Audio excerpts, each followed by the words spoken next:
बॉलीवुडक dancer Nora Fatehi आ अमेरिकी गायक Jason डेरुलो के एकटा गीत आयल अछि स्नेक, जाहिमे नोरा फतेही डांस के संगे संगे अपन आवाज सेहो देने अछि।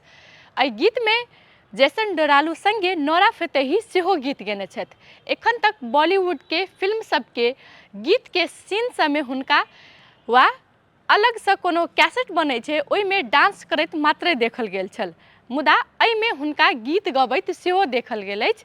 संगे ई गीत बहुत चर्चित भऽ रहल अछि। नेपाल में सेहो एकर प्रशंसा बहुत ज़्यादा भऽ रहल अछि। नेपाल के अभिनेत्री प्रियंका कार्की आ कविता नेपाली सेहो एहि गीत पर डांस केने छलथि आ हुनकर सबके शैली के फॉलो करैत नेपाल के टिकटॉकर सब सेहो रील्स वीडियो बना रहल अछि। एतबे नहीं, सर्वसाधारण व्यक्ति संगे पैघ पैघ सेलिब्रिटी सब सेहो एहि गाना में वीडियो बना कऽ रील्स बना कऽ पोस्ट कऽ रहल छथि।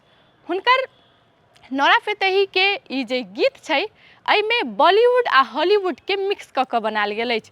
ओना तऽ ई गीत इंग्लिश में अछि, मुदा जे गीत के शैली छै, जे गीत के क्रिएटिविटी छै, जे डिजाइन छै ओ बहुतो लोग के मन पड़ल अछि। देखऽ में तऽ कनिक डरावना जकाँ लगैत अछि गीत, एकदम नयापन देल गेल अछि गीत में, मुदा गीत एखन के दर्शक सबके बहुत नीक लागि रहल अछि।